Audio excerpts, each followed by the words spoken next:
Welcome to this episode's story, The Thawing Game. Chapter 1, Iceland's Cold Mist, a technological thunderclap. In 2035 in Iceland, the geothermal steam of Reykjavik, wrapped in a biting cold wind, swirled around the spires of Hogrimskirkja. This building, with basalt as its bones and glass as its soul, was now filled with the world's top tech giants and politicians. The gilded banner of the 2035 Global Life Science and Technology Summit hung at the church's main entrance, in stark contrast to the genetic equality slogans held by protesters below.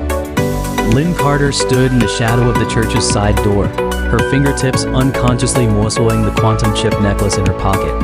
The metal chain of the necklace was warmed by her body temperature, but the inlaid blue chip always carried a hint of coolness, much like her mood at this moment. She wore a minimalist dark gray suit with a small Jingizan ceramic button pinned at the collar of her white shirt underneath, a memento left by her mother, its edges smoothed by time, with a tiny character H carved on it. Dr. Carter, Vita Group's motorcade has arrived. Assistant Maya's voice came through the Bluetooth headset with a barely perceptible trace of nervousness. Hawke himself is in the car, silver hair and blue eyes, easy to recognize. Lynn looked up.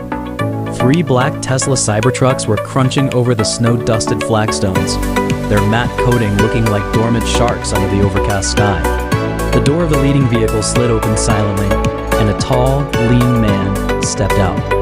He wore a sharply tailored black cashmere coat with a dark gray scarf casually draped over the collar. A few strands of his silver hair were lifted by the wind, revealing a full forehead and a sharply defined jawline.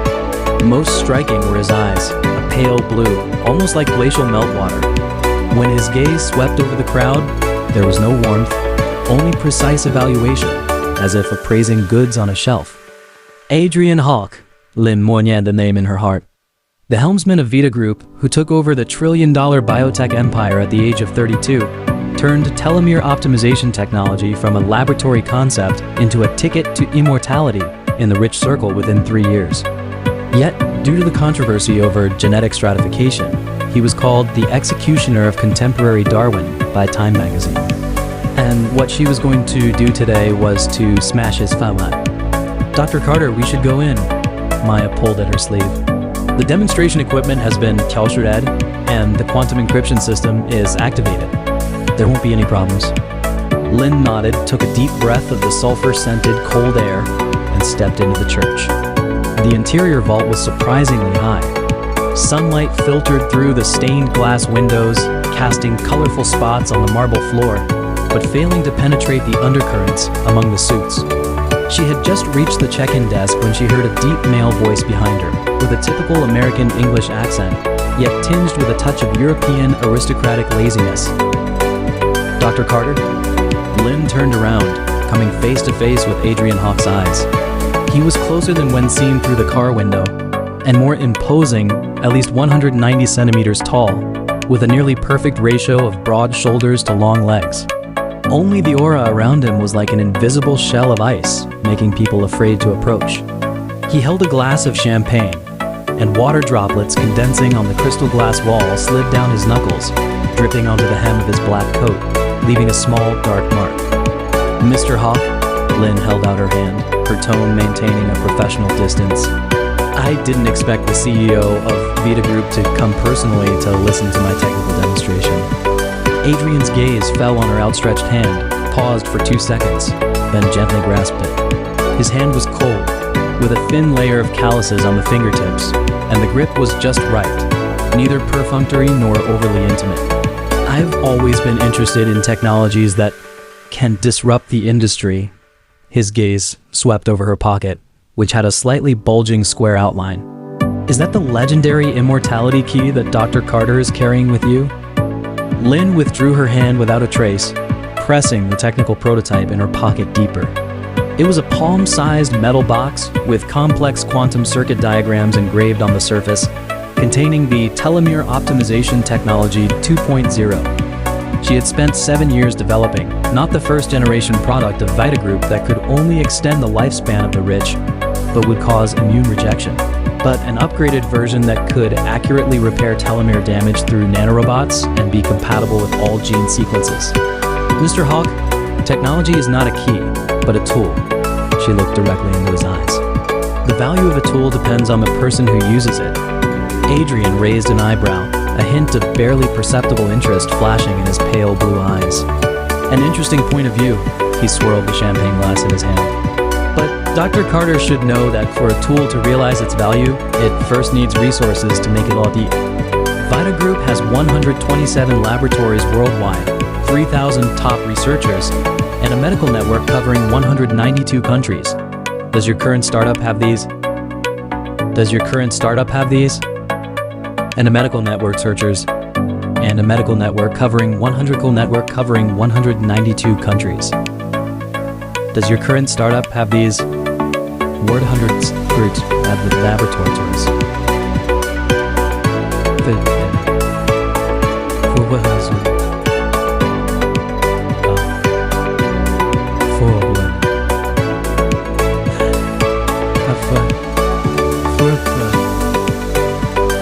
Lynn smiled, took out a Jingdasin ceramic cup from her bag, with a minimalist ink painting of bamboo shadows on the cup surface.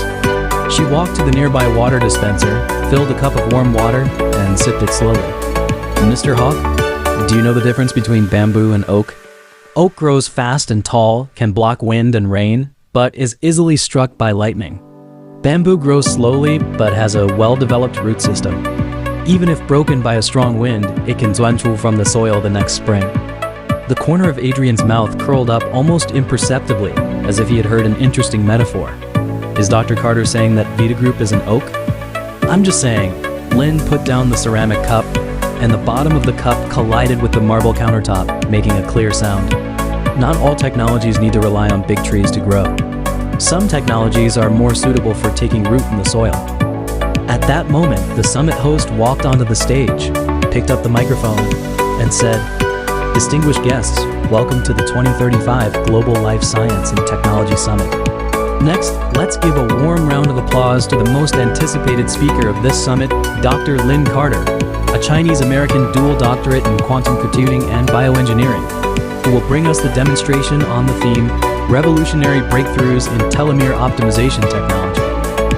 Lynn nodded slightly at Adrian, then turned and walked towards the stage. The sound of her high-heeled shoes stepping on the flagstones was firm. The pale blue gaze behind her was like tangible ice, but it didn't make her flinch in the slightest. Reaching the center of the stage, she placed the metal box in her pocket on the demonstration platform and pressed the switch on the side. The box opened slowly, and the nanorobots inside xuanfu under the blue quantum light, like a group of glowing fireflies.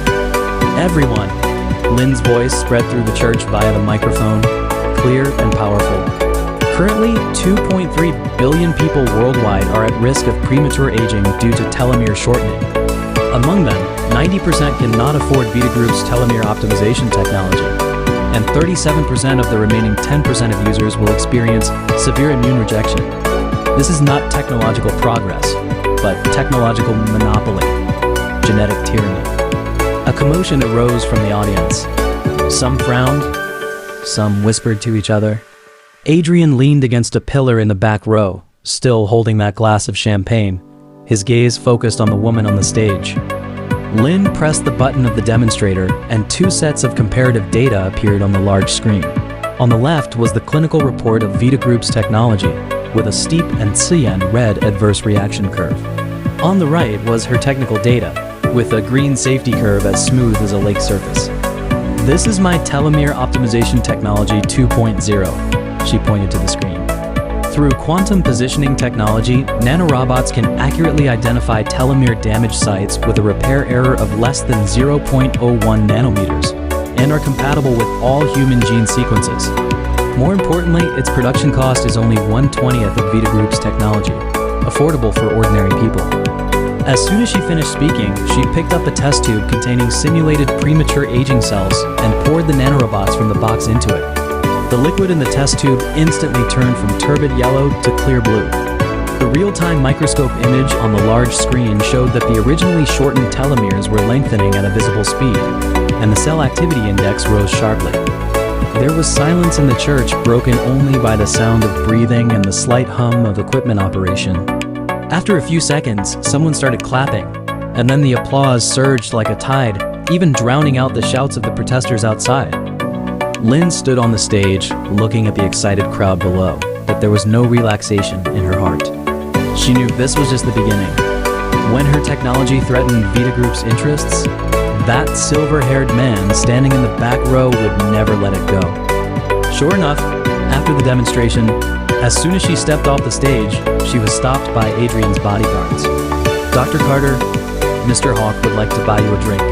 The bodyguard's voice was cold, with no room for negotiation. Lynn looked at Adrian not far away. He was leaning against a pillar, raising his champagne glass to her with unreadable emotions in his pale blue eyes. She took a deep breath, winked at Maya to let her pack up the equipment first, and followed the bodyguard over. "A wonderful demonstration," Adrian spoke first, his tone neither praise nor criticism. "Dr. Carter should be well aware that what you just said is equivalent to inserting a knife into Vita Group's heart." "I'm just stating the facts," Lynn said. "Mr. Hawke, if you want to threaten me, there's no need. My technical data has been encrypted and uploaded to 20 servers worldwide. If anything happens to me, the data will be made public immediately." Adrian laughed, and this time the smile was more genuine than before, but still cold. "Dr. Carter, I'm not here to threaten you.